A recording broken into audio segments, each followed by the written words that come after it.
Bonsoir à tous. Je suis Edward Greenspon, président du Forum des politiques publiques.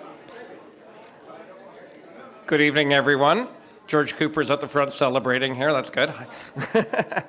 I'm Ed Greenspon. I'm president and CEO of the Public Policy Forum.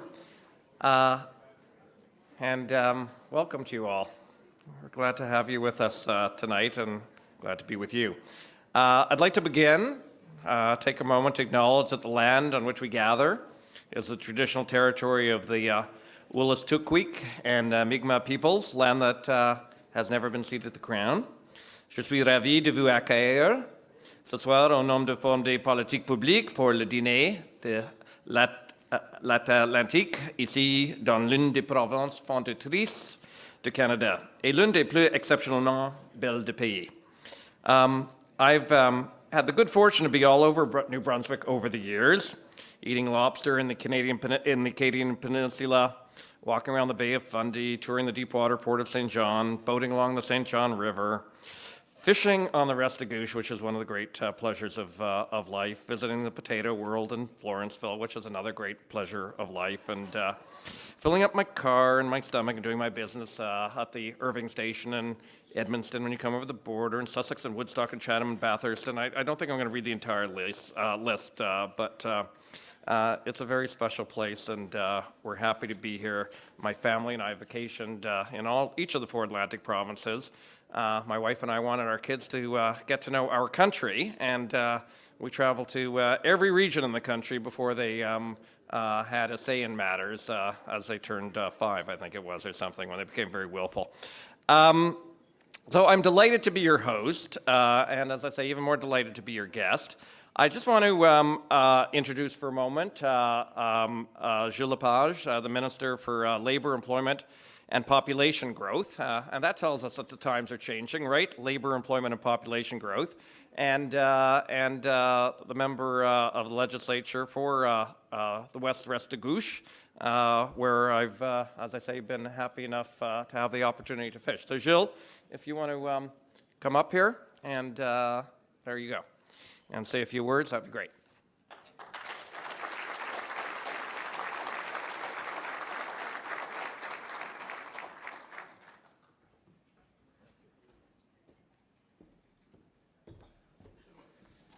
Wow, thank you very much. But I'd like to remind everyone that my minister, you know, all the ministers usually have pedal, SD, DTI.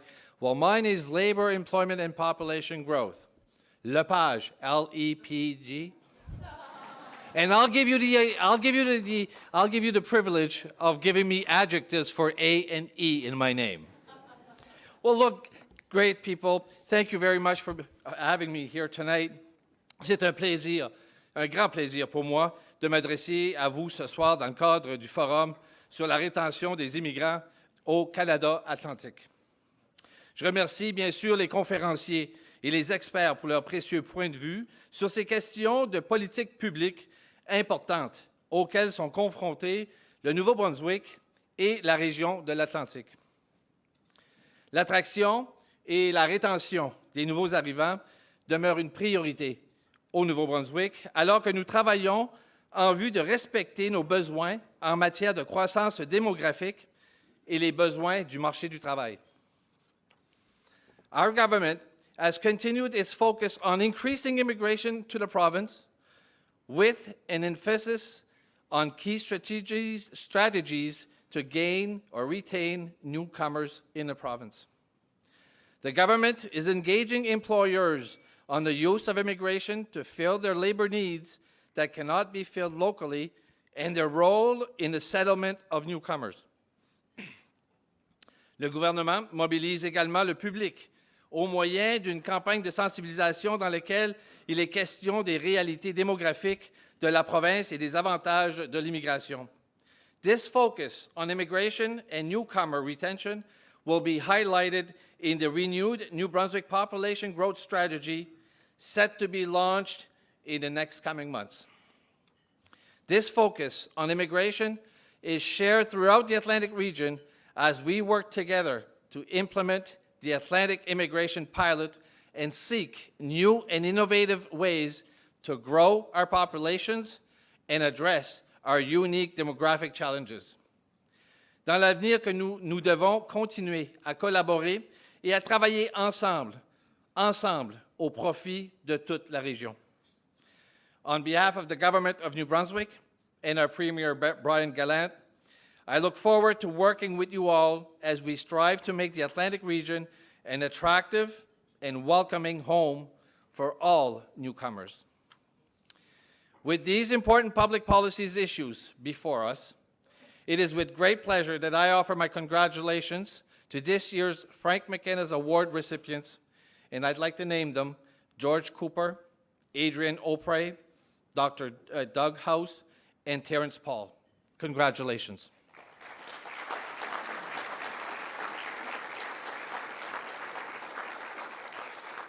Again, we need the base of our communities involved in our policy development. Thank you very much for your implication and your belief in population growth. Je remercie chacun d'entre vous pour vos contributions aux politiques publiques dans votre province, pour l'Atlantique et pour le Canada. Votre dévouement et votre leadership sont des exemples à suivre alors que nous cherchons à créer un avenir prospère pour le Canada atlantique. Merci, merci et bonne fin de soirée. Thank you very much, everyone.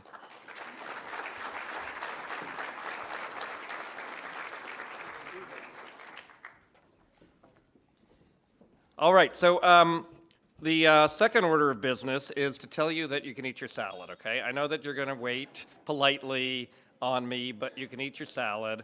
Don't clink your forks too loud, but eat your salad, okay? Tonight is a very special one for us. The Public Policy Forum essentially does three things. We do research on policy challenges, we convene people to analyze and offer solutions to these challenges, and we celebrate great contributions to public policy and public life. During the day today, we did the first two, and tonight we will recognize 4 Atlantic Canadians who have been outsized in the contributions they've made and continue to make. We'll have more to say about them later. I guess they've already been introduced, but on behalf of the Public Policy Forum, let me also, and you can hold your applause this time, I think, while you're eating your salad, because I think that's the best way to do things. On behalf of all of us, to George Cooper, Adrian Opray, Terrence Paul, and Doug House. And I'll also have more to say in a few minutes about Frank McKenna, who's with us tonight, for whom these awards that these 4 will be receiving tonight have been named, and who has helped help PPF understand and connect, I think, to Atlantic Canada and its dynamic people. It was about a year ago that the Public Policy Forum, we started to discuss how we could be more present in this region. We're in the business of helping people work through complex policy challenges, and Atlantic Canadians understand that good policy makes a difference for opportunity, security, and justice for the region and its people. And among PPF's main areas of expertise, we concentrate a lot on the economic and social determinants of growth, the changing nature of work, and governing in an age of disruption, all of which are quite relevant to what we're discussing now. We live in an era, of course, of sweeping change driven by technology and globalization, and if we don't manage that change well, people will turn to easy populist answers and will lose the benefits economically that they might otherwise derive and socially. If we do it well, my kids and yours will enjoy the kinds of advantages Canada has bestowed on us and our generation. Atlantic Canada, I think we all know, is a bellwether for the country. It is already experiencing the population challenges that will eventually face every other part of Canada. So it is a good place to begin to act and to learn from our actions, and that's one of the reasons why we wanted to be here, why we wanted to up our game here. We want to lend our help to these critical deliberations about economic growth and population, and we want to learn as we do so. To sustain our commitment, PPF is raising a 10-year fund to finance solutions-oriented events like today's conference and the research that went into it, as well as the celebrations of the great policy contributions tonight. I'd like to personally thank our long-term donors and funders who have contributed at this point to this fund. I'd like to thank Margaret McCain, the TD Bank Group, Arthur, Sandra, and Sarah Irving, Joe Shannon, Jerry Pond, Commercial Properties Limited, and the Joyce Family Foundation. As of tonight, we've raised $405,000 toward this 10-year commitment, and that puts us well past halfway through the goal that we have to sustain our activities in this region. Now, if there's one person who has led this region by example, I think we can all agree it is Frank McKenna, and that's why we're honored to have his name on our Public Policy Awards. We sought out someone who exemplified public service to us in its many manifestations. In politics, Frank started out as an MLA for Chatham in 1982. By 1985, he was the party leader, and in 1987, he swept to power, winning every single seat in the province, which is no mean feat. But another thing that's no mean feat in politics is to win 3 consecutive majorities over a decade and then bow out while you're at the top of your game. And how difficult is a three-peat? It hasn't been done very many times in Canadian politics, and I don't think it's been done by the 6 successors as Premier of New Brunswick yet. Frank went on to serve as Canada's ambassador in Washington, as vice chairman of TD Bank, a financial institution with a resounding record of public policy advocacy, and as an eminence grise to political and corporate leaders across Canada, and of course, particularly here in his home region and home province. I think that everyone probably has his or her own Frank McKenna story. As many of you will know, I spent nearly 10 years as Ottawa bureau chief of the Globe and Mail before becoming its editor-in-chief, and it was during those years that I interacted often with Frank and came to appreciate his quality for being way forthright. I remember particularly in Paul Martin's first budget, the Chrétien government closed a military base in Frank's riding, which is not really the most polite thing to do in politics. And then on top of that, subsequently, Alan Rock was unleashed to bring in new gun control measures just as Frank was going up for re-election. And this wasn't helpful, and Frank was not, I'd say, overly constrained in his criticism of Rock or the long gun registry plans. And I took note of that, and I remembered that, and then we fast forward about a year. The government of Canada decides it needs to put its long gun registry somewhere, and that comes with jobs. And Brian Tobin wants it for Newfoundland, and David Dingwall wants it for Cape Breton, and Jean Chrétien's getting tired of the squabbling in his cabinet over which one of them is going to get it. And he kind of has this debt to pay to Frank for the closed military base. But I figure certainly not the long gun registry after he kind of attacked the idea in his election campaign. But that's what I was hearing as Ottawa Bureau Chief of the Globe and Mail. And one day, as I'm hearing this, I'm walking back to the Bureau. I'm in front of the West Block. And coming up the steps to the west, toward the West Block, is nobody other than Frank McKenna. And so I ask him, and he confirms the story. And I say, how the heck did you manage that? And he gives me that kind of impish Frank McKenna grin and says, you know, the Prime Minister called and he offered it. He said, even I'm a bit embarrassed, but not too embarrassed to take it. So I think that's Frank McKenna for you. Strategic, opportunistic, candid, a man whose championship of this part of Canada has always come first for him. And so we're pleased to associate the Public Policy Forum Awards and our own efforts in the region with Frank, and to be awarding tonight the first Frank McKenna Awards for Public Policy.